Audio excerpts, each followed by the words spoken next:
Hello everyone. What's up, homie? Huh?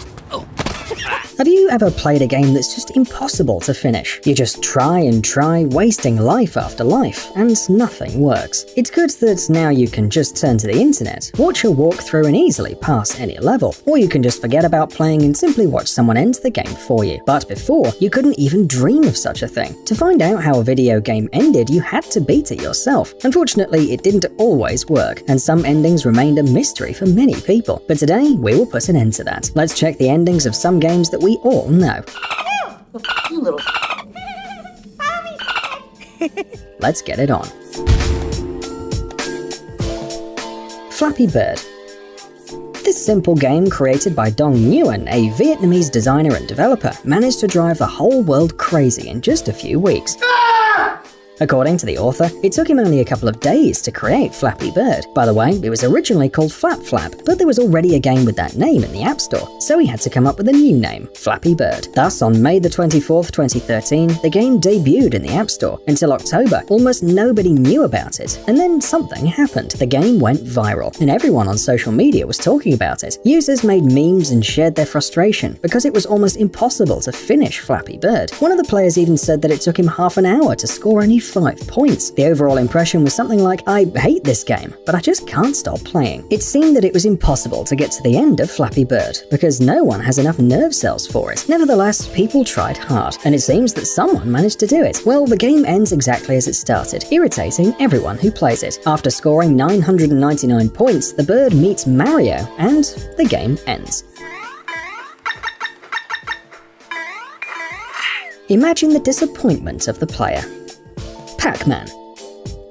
When it comes to classic video games, Pac-Man is one of the most important ones. It's a visually simple arcade game created by the Japanese company Namco and released in 1980. The player controls Pac-Man and has to eat all the dots in the maze, avoiding the ghosts that chase the protagonist. Each of the ghosts has its own pattern of behavior, moving slower than Pac-Man for a while, but after level 21, they accelerate and the game becomes much more difficult. But is it possible to win? Well, the really stubborn players have found out that there is not an answer to that. According to the developers, Pac-Man doesn't have an end, because the increasing complexity of the game wouldn't let you make it far. But they clearly underestimated the popularity of the game. So, some players were able to pass the 255 levels of the game, which took them several hours, and they found out that the level 256 had a software error, which even the developers didn't know about. One of such devoted fans of Pac-Man was Billy Mitchell. On July the 3rd, 1999, Mitchell scored his first perfect result of 3,333,360 points in the original Pac-Man, and thus went down in history. But what happens after level 255? On the 256th level, the left half of the maze is displayed correctly, and the right half is a random set of colored numbers, letters, and other symbols. In other words, a mess. However, there is a way to pass this level. After that, the game resumes on level 1, but the enemies move at a higher speed, and if you complete this level as well, then nothing happens. You'll just be thrown out to the main screen and offered to start over.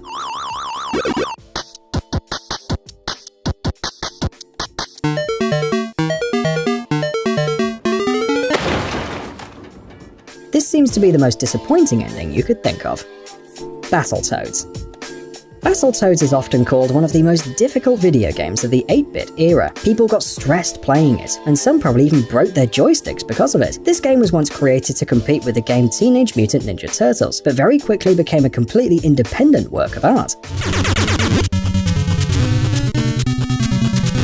In the 90s, completing Battletoads was considered something incredible and heroic. Even serious game reviewers criticized Battletoads for its difficulty, and some players described it as outrageous. The disbalance of the difficulty also caused a negative reaction. It was much easier to destroy many bosses than getting to them. Nevertheless, the game became an absolute hit. So, what was awaiting the most stubborn and lucky gamers at the end of these epic Toad adventures? The final boss was waiting the heroes at the top of the Dark Tower. It was Dark Queen. After defeating her, she, like a good villain, declares that this is not the end, then spins and flies into space. After rescuing Pimple and Princess Angelica, the four return to the SS Vulture, and the game ends. Contra.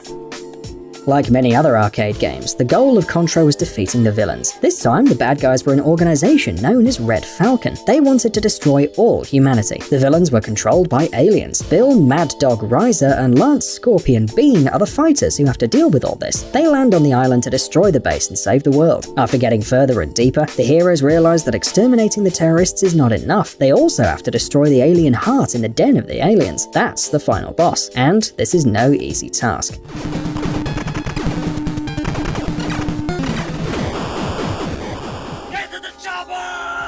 The final scene of the game is a helicopter leaving the island, which explodes beautifully, for an 8-bit game of course. After that, you can see the congratulatory message which reports that the villains are destroyed, the Earth is saved, and you are the hero.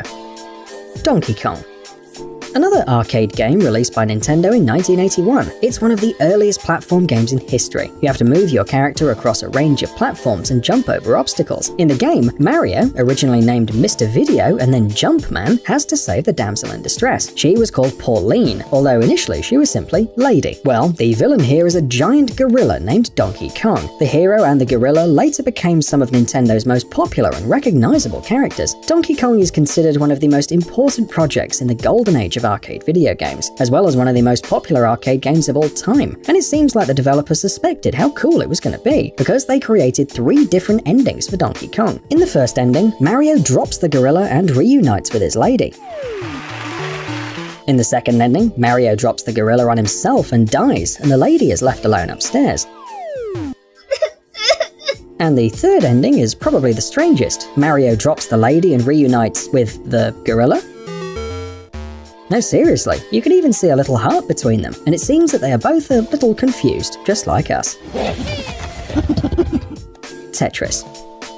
We've talked about some games and their creators who didn't even bother to come up with a decent ending, so you probably don't expect anything special from Tetris, because it's a simple game. You just have to put some blocks on top of each other. However, there are 2 endings. In one of them, you're greeted by some classic video game characters and a pixel cathedral. The domes of the cathedral fly away somewhere outside the screen, as if everything before wasn't strange enough. In the second ending, the temple flies away completely, and all this accompanied by cheerful music.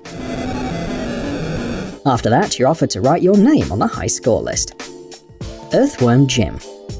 A superhero worm mutated after finding a special robotic suit. Sounds like nonsense, but this story has become iconic. Of course, what else does a super worm do if you can't save the princess? In addition, he has to fight enemies who want to get a hold of his suit. The game ends with Jim defeating all the enemies and saving the princess. However, she doesn't really have time to reciprocate Jim's feelings. The princess is squashed by a flying cow, which was launched at the beginning of the game by Jim himself. The character goes away in disappointment, and the princess, along with the cow, falls into the lava. However, a few seconds later, Jim returns and takes the gold crown of the princess. Let nothing be wasted, right? Duck Hunt. If you grew up in the 90s, you're probably familiar with this game. It was incredibly popular. More than 28 million copies of the game were sold, making Duck Hunt the second best-selling NES game. You had to hit the ducks flying out of the grass, 1 or 2, depending on the game mode you chose. In the story, the ducks were forced to fly by a hunting dog. You had 3 bullets to shoot the targets. When you hit the dog victoriously sticks its head out of the grass, showing the prey. And when you miss, it laughs. By the way, Game Daily, an official Nintendo magazine, have included the dog in their greatest video game moments list. But what about the end of the game? There must be something exciting for sure. Sadly, like many early video games, Duck Hunt doesn't have any epic ending. When you reach level 99 and complete the game, you go back to level 0 and see a duck rain. It's literally raining cats and ducks that are impossible to shoot. And this laughing dog. You know, not exactly what you expect to get as a reward. T-Rex game. Unlike previous games, this is something that every Chrome user has seen. You're trying to open a website when suddenly the internet connection fails for some unknown reason. Now you don't have access to the network. So instead, Chrome shows you a simple one-player game. A pixel dinosaur who has to run and dodge obstacles, gaining points. It's definitely much more fun to wait for the internet while playing. For the first time, T-Rex appeared in 2014, and of course, there were some issues. For example, on old Android devices, everything was awfully glitchy, so the creators had to completely rewrite the game. But now, We can't imagine Chrome without this dinosaur. In 2018, the game was played 270 million times a month. It got to the point that the creators had to give corporate managers the opportunity to disable the game. The problem was that school children and even adults who were supposed to be working were just way too into it. But like any other game, the T-Rex game has an end, right? The dinosaur keeps running faster and faster. After the day comes the night. It can't last forever, can it? Well, according to Edward Jung, a Google Chrome UX engineer, it's going to take about 17 million years to complete the game. But we don't think that the spacebar on your keyboard could withstand that.